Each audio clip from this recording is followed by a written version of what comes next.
If you thought Ava's special effects were cool, just wait until you hear about her real-life Tinder account. Ex Machina messes with your mind more than you realize. You want to see something cool? In a way, writer and director Alex Garland had been thinking about Ex Machina since he was a boy. The director told the Etc. that he was only 11 or 12 years old when he got his first ideas for the movie's premise. His family got a home computer around this time, and he started learning how to code. In explaining how the idea for AI first cropped up, Garland said, "I would input programs that were kind of a Q&A, and this film traces itself back to that." While these ideas ruminated in his mind for decades, he really began thinking about the film earnestly following a discussion he had with a friend. Garland told the Washington Post that he has a neuroscientist buddy who thinks machines will never gain sentience. As Garland explains, his position is, there's something specific about human consciousness that we don't understand, but that when we do understand how it works, it will preclude the possibility of a sentient machine. Garland was perplexed by his friend's position, so he started doing some reading on his own. After years of reading and thinking about the topic, Garland began to form his own opinion. "My suspicion has only gotten stronger that what my friend was saying is probably wrong. Ex Machina might not be a direct answer to this argument, it's not that black and white, but it certainly points us to Garland's own perspective on the topic." Are you attracted to me? What? Are you attracted to me? You give me indications that you are. The technical elements of Ex Machina seem highly advanced, not to mention expensive, but in reality, everything is simpler than it might appear. The film had a meager budget of only $15 million, which meant producers had to be stingy with how they spent that money. One of the most brilliant aspects of the film is its visual effects, which, despite its low-budget nature, garnered the film an Academy Award for Best Visual Effects in 2016. Amazingly enough, no green screens were used in the making of the film. Speaking with Tech Radar, VFX supervisor Andrew Whitehurst explained why this was the case. Because the shoot was so short, Whitehurst said, "We were shooting between 15 and 25 setups every day. Setting up a green screen for every scene involving Ava would have extended the shooting time and bloated the budget. The lack of green screen was also useful for the actors." Whitehurst explained, "Because the film is made up of intimate scenes of dialogue between the characters, it was of the utmost importance that everyone on set could get into a groove. And it is my experience that as soon as you put a green screen up, everyone starts behaving a bit oddly." There won't be any green screens. We could shoot those scenes as we would shoot any piece of drama. Director Alex Garland looked to a number of different sources, including television and film, to find inspiration for his film. Garland told Esquire that along with reading a number of books relating to artificial intelligence, he also turned to television to situate himself in the world of Ex Machina. The film is mostly centered around two-person conversations, a simple dramatic structure that defined 70s movies like Taxi Driver. Movies of that kind are rare these days, and instead, that dramatic form is found elsewhere. As Garland says, "Taxi Driver these days is Breaking Bad. That's where you find it." Garland was inspired by this era of prestige television, which he saw as picking up the slack where film was lacking. Garland didn't totally ignore other movies, however. One of his biggest influences was the dialogue-heavy 1980 sci-fi film Altered States. The film follows a group of psychologists at a university who come to the conclusion that dreams are just as real as our waking reality. Garland was also quick to point out the influence of Kubrick's 2001 A Space Odyssey, due to its handling of artificial intelligence. Open the pod bay doors, Hal. I'm sorry, Dave. I'm afraid I can't do that. The title of Ex Machina was incredibly important to director Alex Garland. Ex Machina comes from the phrase Deus Ex Machina, which translates to God out of the machine. The origin of the phrase lies in ancient Greek and Roman dramas, which often included a godlike figure being lowered on stage via a crane to wrap up any conflicts in the story. With the first part of the phrase removed, it translates simply to "from the machine." While Garland was committed to this title for the film, not everyone else was on board. Speaking with the film stage, the director revealed that some people involved thought it was a bad idea because it isn't a well-known phrase, and it's hard to pronounce. Incidentally, some of the producers were finally convinced to accept it following the success of another sci-fi film with a rather unique title, Ridley Scott's Prometheus. While this was the evidence given for their change of heart, Garland thinks the real reason the title was accepted was much simpler. He explains, If I'm being totally candid, the fact is that this is a really low-budget film and probably they just didn't care that much. Ex Machina comes off as very futuristic, but the actual time period in which it's set isn't really made clear. Speaking with IndieWire, Alex Garland came prepared with an answer. When someone would ask me, when is this taking place? I'd say it's 10 minutes in the future. The obvious implication here is that the film could theoretically take place today, but this also affected some of the film's technical elements. Oscar Isaac's Nathan is a reclusive billionaire, which meant his house had to look nice but not overly futuristic, partly because the film doesn't actually take place in the future. The tech used in Nathan's house isn't all that advanced either. Nathan and Caleb use key cards to move around the house, something that seemed cool and tech-savvy to Garland at the time, but isn't actually that high-tech. Garland recalls when he first heard of this keycard idea nearly 20 years ago, when he read about Bill Gates having a keycard system in his house. While he thought it was futuristic at the time, he now realizes there's nothing that futuristic about it today. Luckily, the fact that Ex Machina is almost set contemporarily means these issues don't matter all that much. Let's try this one.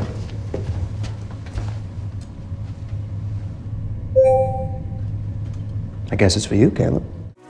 Though Ex Machina had a relatively small budget, a lot of time and effort went into the film's design elements. One of the film's most important visual aspects was the design of Alicia Vikander's Ava.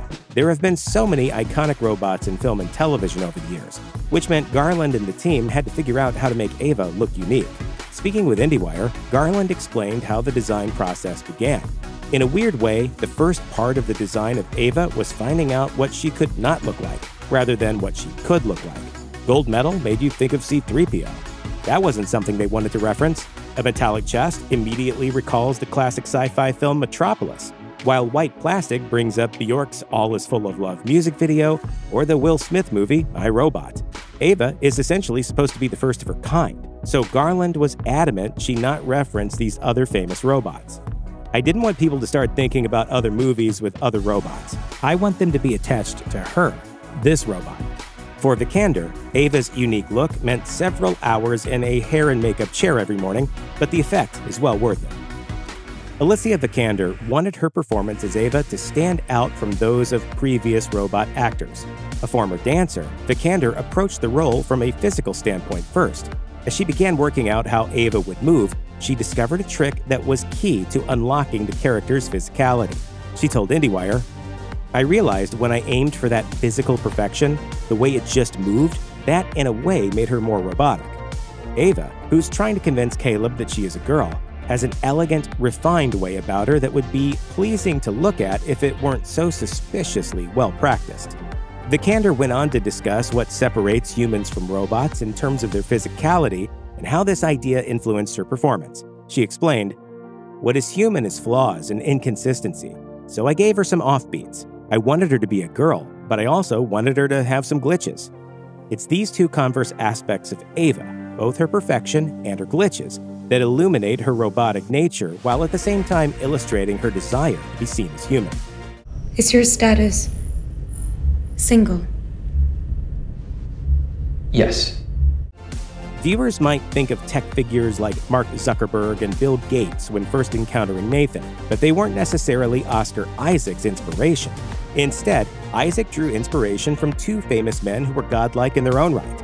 Speaking with Slash Film, Isaac said that his first inspiration was Bobby Fischer, a chess grandmaster and child prodigy. Isaac described Fischer as so brilliant at this one thing, but also so angry and just so, towards the end of his life, full of hatred.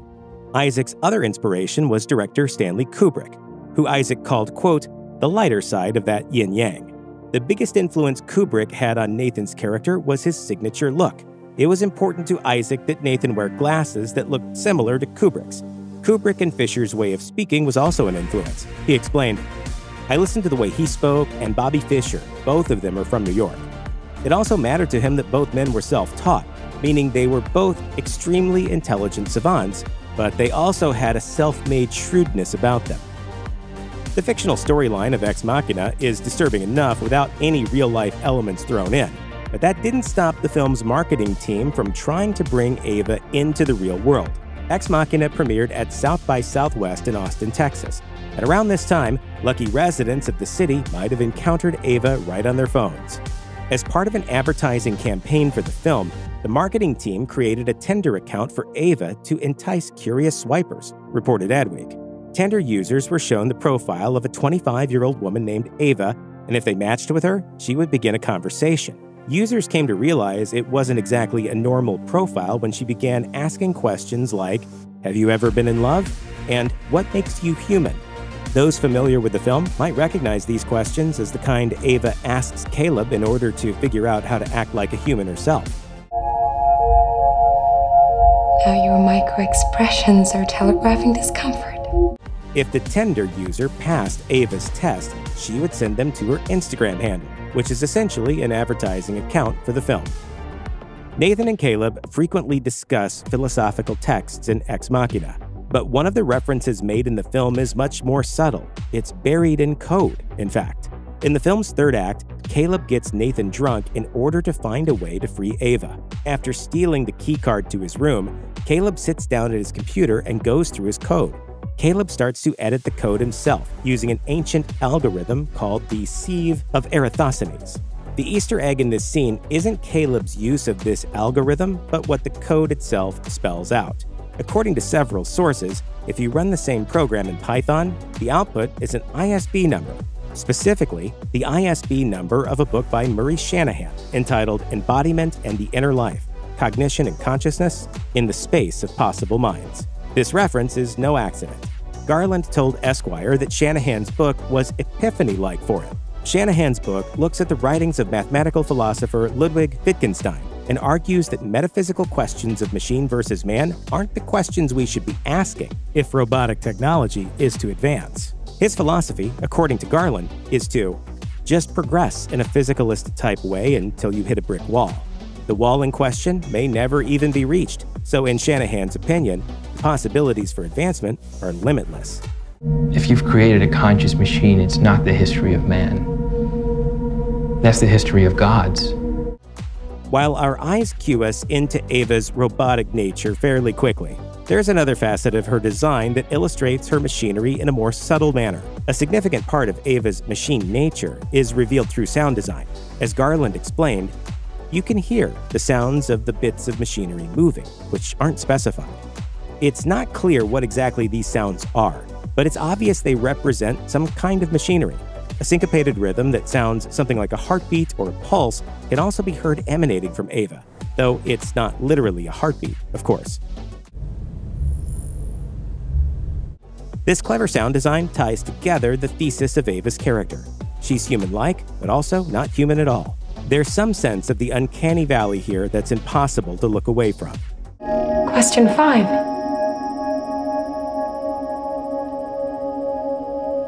Do you want to be with me?